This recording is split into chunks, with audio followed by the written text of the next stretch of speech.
We get asked all the time how it is we make videos, from equipment to processes and everything in between. So we wanted to take just a few moments and tell you about kind of our process, how it started, where we are, and maybe a little bit about where we'd like to get to.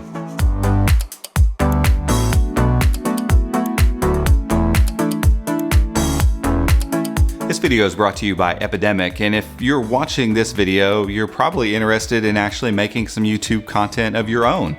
And if you are, you're going to want just that perfect audio track to go underneath of it. For us, we found Epidemic to be the go-to place for all kinds of audio tracks, anything you're going to look for, anything you're going to need. They have a library of over 30,000 tracks that are updated weekly. If you'd like to learn more about them and how they could help enhance your video content, go to chromeunboxed.com/epidemic to learn more. Chrome Unboxed has come a long way in the process we use to make videos. From early days when I was by myself and making videos on my kitchen floor with a Nexus 7 tablet and an HP Chromebook 14. Yeah, that video is still out there. It's on my personal YouTube channel. I didn't even have a particular YouTube channel for Chrome Unboxed at the time, but a friend had just said, hey, you should make videos about tech stuff because you get lots of tech stuff. And it happened that that was one of the first Chromebooks I bought. I fell in love with the platform. I continued making videos, not because I wanted to make videos necessarily, but because I felt like there was a story to tell, because I felt like there was worth in talking about these Chromebooks and talking about Chrome OS as it was evolving. And that's just kind of the beauty of YouTube, is that you get to evolve in whatever way you want. You get to talk about the things that are most passionate and most personal to you. And for me, since the beginning and still to this day, Chromebooks and Chrome OS in general are just a passion project for me. I care deeply about the platform, where it's going, how it's evolving, and we get to tell that story on a daily basis, and it's the reason we continue making videos. But just as that story has evolved, just as the platform has evolved, we've evolved too, and we've changed the way that we do things, and we've upgraded equipment, and we've just made some changes over the years that change the way videos look and the way that we produce them and put them out for you all. And so we wanted to talk a little bit about that process and some of the things that have changed, specifically from an equipment point of view, and talk a little bit about some of the equipment we used at the beginning, but also talk about the stuff we're using now and how you, the viewer watching this video, thinking, hey, I might want to go and make a YouTube video. We want to encourage you to say, you know what? You don't have to really have much equipment at all. What you really need is a story to tell, and you need to get started. Asus has impressed us a lot with this device, and we can't wait to get it on camera and show you. So I can remember a conversation that Robbie and I had about 4 years ago, and I saw him making these YouTube videos, and I was like, man, those look really cool, and I think maybe I could help you make better videos. I was watching a lot of YouTube videos at the time and drew a lot of inspiration from Marques Brownlee and Jonathan Morrison and these guys that were just making really cinematic YouTube videos, and I thought maybe we could do something a little similar. So in the spirit of just kind of figuring things out, we decided to use the camera that we had available, and that was the DJI Osmo.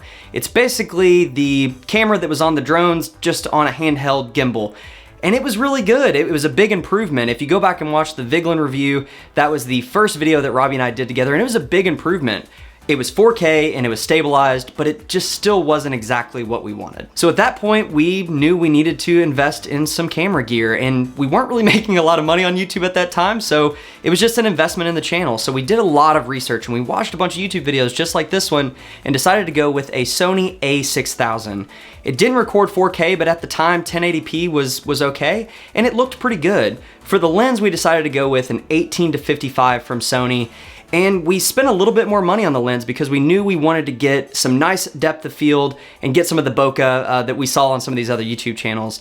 For audio, we decided to go with a Shure lapel mic, and we would just clip this on and it ran right down to Robbie's phone, and that's how we did audio for the longest time. And for lighting, we were just using natural light and some photography box lights that we had around the office. Same goes for the tripod. We were just using a cheap tripod that we had around the office that really wasn't very good. So a few months later, we were making plans to go to CES for the first time ever, and we realized that the tripod we were using wouldn't fit in any of our bags. So again, we did a lot of research, watched a bunch of videos, and decided to go with the Manfrotto Be Free Live.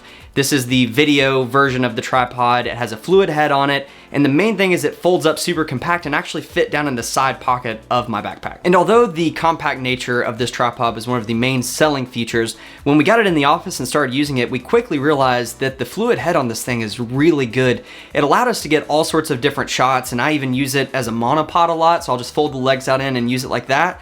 It's really versatile, and it allowed us to start getting these different shots that we hadn't really thought of before. So the next big upgrade happened when the marketing firm that Robbie and I were working for needed to upgrade all of their video gear. So I took all of what I had learned making videos with Unboxed and applied that to what I thought was a pretty versatile rig that included some pretty substantial upgrades from the gear that Robbie and I were using at that time. So that rig included the Sony a7S Mark II with a 16 to 70 millimeter lens. On top of that, we were using the small HD 5-inch focus monitor, and to power it all, we were using a Core V-mount battery. For audio, we were using the Rode VideoMic Pro on a boom pole coming up over top of whoever was talking. And then for lighting, we upgraded to some LED lights from Newer. So that rig was really awesome. It was super versatile, and that's what we used to make YouTube videos for almost 2 years.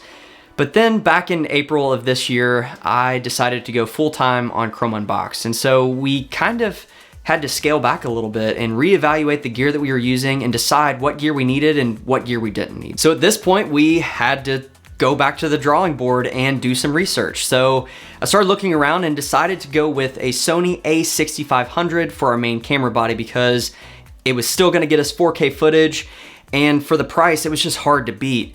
So we stuck with our 18 to 55 millimeter lens that we had bought way back at the beginning, and we stuck with our Manfrotto tripod. Two of the other purchases that we needed to make were for a microphone and for some lighting. So in all of my research, I found that the Deity V-Mic D3 was a microphone that a lot of YouTubers were using, and for the price, it was hard to not get. So we got this thing in and we tested it, and we found that this mic honestly sounded just as good as some of the higher end, more expensive microphones that we had used in the past. So one of the other purchases that we made that I just can't say enough about is the Godox SL60W light.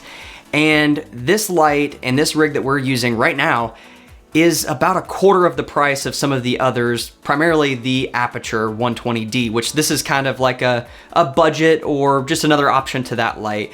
And we just love it. We have used this light for about the last 4 months and haven't had any issues. And it just looks really good with the softbox and the stand that we got. We were able to get a full lighting rig for, like I said, maybe a quarter of the price of some of the other competitors. Two other pieces of gear that we're using currently are the Andy Cine A6 Lite field monitor and the Bowling P1 RGB light. These are great pieces of equipment that we use every time we film, and we're so thankful to the folks over at Andy Cine for sending these over. The field monitor is great for setting exposure with false colors, and it just has all of the features that I need when filming. And the light is great to just add a nice little pop of color to your shot to make it a little bit more interesting. All right, so now we've talked through all of that gear and all of the things that we've used, but the work doesn't end there. Once we get all of our shots, once we get our talking head shots, and we get all of our B-roll, then we need to edit down that footage. So for me, I use a 15-inch MacBook Pro using Final Cut to edit down all of our videos. And we can make a whole nother video about the state of video editing on a Chromebook, but for me right now, I have to use Final Cut to be productive and efficient. And as part of that video editing process, selecting the right song for your video is just of paramount importance. If you've kind of created this theme and this mood with your video and go select some random song, it's just gonna ruin the video. You need to find that song that fits the mood and aesthetic of your video. And we've just found that Epidemic is the best resource for that. With their creator subscription, you're gonna get access to over 30,000 songs. And one of the coolest things that I've discovered is they have stems, so you can download each section of the song and take and remove different pieces to make the song really fit for your video. So as you can tell, we've used a lot of different gear over the years. Some of the gear, like the lens and the tripod, has stuck with us from the beginning. Other things we've upgraded and then had to scale back, but that's not really the point. The point is that we were just making content, and we were researching and finding other things that we could do and evolving and changing our process along the way to just make content. So I want to leave you with this. I once heard Jesse Driftwood, a fellow creator, Instagram star, say, if you have good lighting, good composition, and a story to tell, you're gonna be making good content. I would say consider this device. It can do a lot more than most people give it credit for. And we're only at the beginning. Between Android apps and the Google Assistant and Chrome OS as a platform, the sky's the limit with this thing. And it's going to be an awesome contender for a few years to come for sure. Look guys, we're just making videos about stuff we're insanely interested in. And if you're insanely interested in something, it doesn't matter what it is. Trust me, there's a niche of people that would probably be interested in what you have to say. And the only way you're ever going to find out whether or not they're going to be interested in that stuff is to start making content. So we hope that we've done nothing more than encourage you to pull the trigger, to get started, to just go. Because in the end, regardless of any equipment we've talked about, regardless of any processes we've talked about, the most important thing we ever did was just pick up a camera and go. But guys, that's been it for this one. If you enjoyed it, give us a thumbs up, hit the subscribe button down below, and don't forget to hit the notification bell to be informed when we put out new videos kind of like this one in the future. We'll see you.